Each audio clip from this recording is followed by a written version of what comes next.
Assalamualaikum warahmatullahi wabarakatuh. Halo teman, kembali lagi bersama saya Asyaf Nurdin di channel Halo Teman.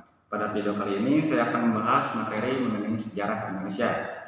Dan di video kali ini juga saya akan membahas tiga materi. Yang pertama ada restorasi Meiji, terus yang kedua ada masuknya Jepang ke Indonesia, dan yang terakhir adalah Jepang menjadi negara penjajah. Di sini saya sudah menyiapkan rangkuman materinya, materi singkat mengenai ketiga materi tersebut. Jadi kawan-kawan bisa menyimaknya dengan seksama ya. Oke, kita langsung ke materi yang pertama, yaitu restorasi Meiji. Di sini saya akan hanya membacakannya saja ya. Restorasi Meiji adalah periode penting dalam sejarah Jepang yang terjadi pada akhir abad ke-19. Restorasi ini dimulai pada tahun 1866 dan berlangsung selama periode Meiji yang berlangsung hingga tahun 1912. Restorasi Meiji mengacu pada upaya untuk mengembalikan kekuasaan langsung pada Kaisar Jepang dan mengakhiri periode samurai yang telah berkuasa selama berabad-abad. Restorasi Meiji dimulai sebagai respon terhadap penjajah dan pengaruh asing yang meningkat di Jepang pada saat itu. Selama abad ke-19, negara-negara barat seperti Amerika Serikat, Inggris, dan Belanda semakin mengeksploitasi Jepang melalui perjanjian yang tidak menguntungkan dan ancaman kekerasan. Hal ini menyebabkan kekhawatiran kalangan kelompok-kelompok nasionalis di Jepang. Kelompok-kelompok nasionalis ini memperjuangkan kembalinya kekuasaan kaisar sebagai simbol kekuatan dan persatuan nasionalis Jepang. Pada tahun 1868, mereka berhasil menggulingkan pemerintah samurai shogun dan mengembalikan Kaisar Meiji ke posisi pusat kekuasaan. Restorasi Meiji ini mengakhiri sistem pemerintahan samurai yang telah berjalan selama berabad-abad.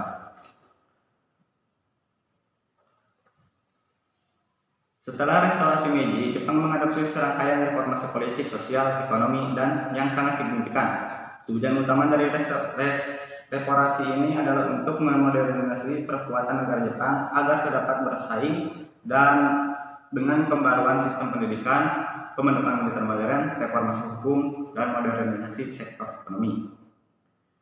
Restorasi Meiji ini juga membuka Jepang untuk mengaruh barat yang lebih luas. Negara ini mulai mengadopsi teknologi, sistem politik, dan budaya barat. Hal ini membantu Jepang dalam upaya memperkuat industri kemampuan militer mereka. Jepang kemudian mengalami pertumbuhan ekonomi yang cepat dan menjadi kekuatan regional yang signifikan di Asia.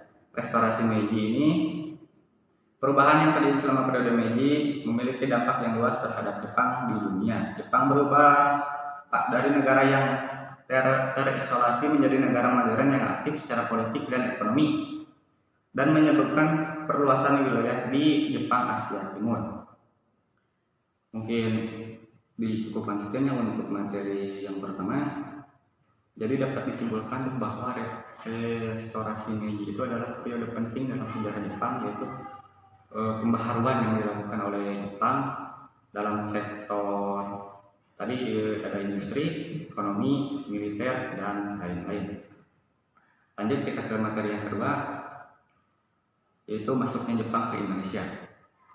Kedatangan Jepang ke Indonesia terjadi pada awal Perang Dunia Kedua pada tanggal 8 Desember 1941. Jepang melancarkan serangan terhadap pangkalan Angkatan Laut Amerika Serikat di Pearl Harbor, Hawaii. Serangan ini juga menyebabkan Jepang melalui invasi dan ekspansi wilayah di Asia Tenggara, termasuk Indonesia. Pada tanggal 10 Januari 1942, pasukan Jepang mendarat di pantai timur Pulau Borneo. Mereka dengan cepat mengalahkan pasukan Hindia Belanda yang berusaha bertahan. Selanjutnya, Jepang melanjutkan invasi ke Jawa, Sumatera, Sulawesi, dan wilayah-wilayah yang lainnya. Pasukan Jepang menggunakan kekuatan militer superior. Mereka juga menguasai Hindia Belanda. Mereka berhasil mengusir pemerintah kuliner Belanda dan menyatukan pada tanggal 9 Maret 1942. Jepang secara resmi menduduki Hindia Belanda dan mengganti nama wilayah tersebut menjadi Hindia Timur Jepang atau Dainippon Teikoku Higashi Indo. Itu ya teman-teman untuk sebutannya. Jepang menjalankan pemerintahan militer dengan memperkenalkan aturan dan kebijakan yang menguntungkan kepentingan sendiri. Kedatangan Jepang ke Indonesia berdampak besar kepada masyarakat dan politik Indonesia. Jepang mendorong nasionalisme Indonesia dengan menggunakan propaganda dan nyanyi kemerdekaan serta perang. Meskipun beberapa kelompok nasionalis Indonesia awalnya menyambut baik Jepang, dengan harapan mereka segera pupus ketika Jepang tidak memenuhi janji tersebut dan melanjutkan penindasan serta eksploitasi sumber daya alam di Indonesia. Jadi pada masa itu rakyat Indonesia menyambut baik Jepang untuk karena Jepang itu pada awalnya masuk ke Indonesia itu mengaku sebagai saudara dekatnya Indonesia. Jadi negara kita ini, masyarakat Indonesia itu menyebut hangat para Jepang ini.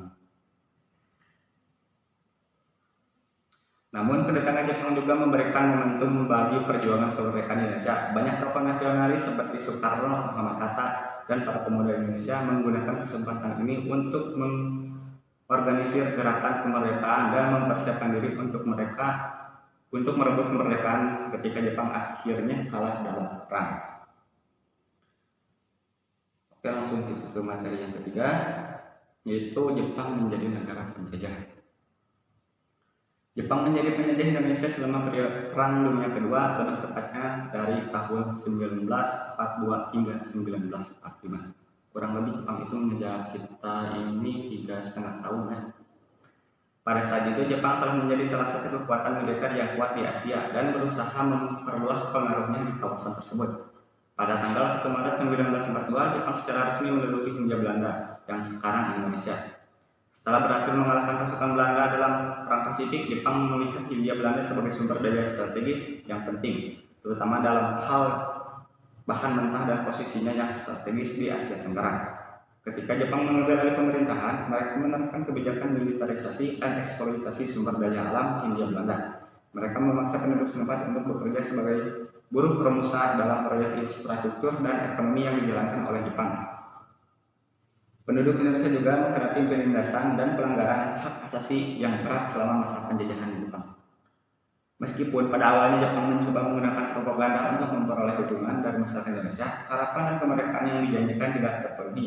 Banyak kelompok nasionalis Indonesia yang tidak puas dengan kebijakan Jepang dan melanjutkan perjuangan mereka untuk kemerdekaan. Namun ketika Perang Dunia Kedua berakhir pada tahun 1945 dan Jepang menyerang kepada sekutu, Indonesia melihat peluang untuk merebut kemerdekaan mereka pada tanggal 17 Agustus 1945. Indonesia secara resmi menyatakan kemerdekaannya dan memproklamasikan kemerdekaan Indonesia dibacakan oleh Soekarno dan Muhammad Hatta. Pada akhirnya Jepang menjadi penjajah Indonesia selama sekitar 3 tahun selama Perang Dunia Kedua. Masa penjajahan ini meninggalkan luka yang sangat dalam sejarah Indonesia, tetapi juga mendorong bagi perjuangan kemerdekaan dan pembentukan negara Indonesia yang merdeka. Kurang lebih sekiannya untuk materi yang saya sampaikan. Jadi bisa kalian simak dari tadi, mulai dari restorasi Meiji, terus masuknya Jepang ke Indonesia, sampai Jepang menjadi negara penjajah.